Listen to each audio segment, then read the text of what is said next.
തിരുവിതാംകൂർ ദേവസ്വം ബോർഡിന് കീഴിലുള്ള കാരിക്കോട് ഭഗവതി ക്ഷേത്രത്തിലെ ക്രമക്കേട് കണ്ടെത്തി ദേവസ്വം വിജിലൻസ്.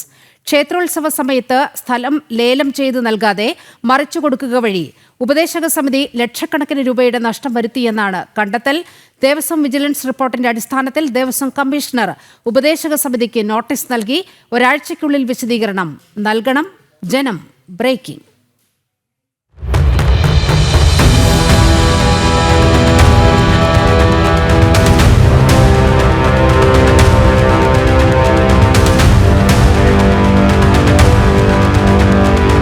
തിരുവിതാംകൂർ ദേവസ്വത്തിന് കീഴിലുള്ള പ്രധാന ദേവീക്ഷേത്രങ്ങളിലൊന്നാണ് തൊടുപുഴയിലെ കാരിക്കോട് ഭഗവതി ക്ഷേത്രം. പുതിയ ക്ഷേത്രോപദേശക സമിതി ചുമതല ഏറ്റെടുത്ത ശേഷം ഗുരുതരമായ ക്രമക്കേടുകളെപ്പറ്റി തിരുവിതാംകൂർ ദേവസ്വം ബോർഡിന് പരാതികൾ ലഭിച്ചിരുന്നു. ഇതിന്റെ അടിസ്ഥാനത്തിലാണ് ദേവസ്വം വിജിലൻസ് അന്വേഷണം നടത്തിയത്. കാരിക്കോട് ഭഗവതി ക്ഷേത്രത്തിലെ ഉത്സവ സമയത്ത് സ്ഥലം ലേലം വിളിച്ച് കച്ചവട ആവശ്യങ്ങൾക്ക് നൽകാറുണ്ട്.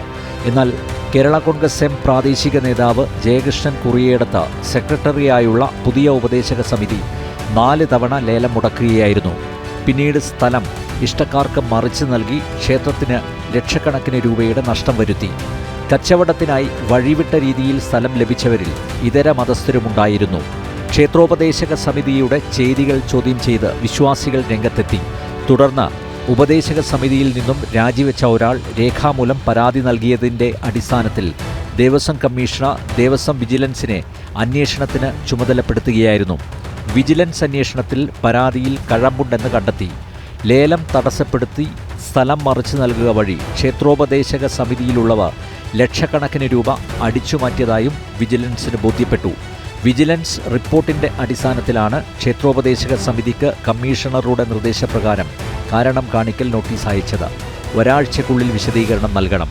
ക്ഷേത്രോപദേശക സമിതിയുടെ നേതൃത്വത്തിൽ അരങ്ങേറിയ മറ്റ് ക്രമക്കേടുകളിലും വിജിലൻസ് അന്വേഷണം പുരോഗമിക്കുന്നു.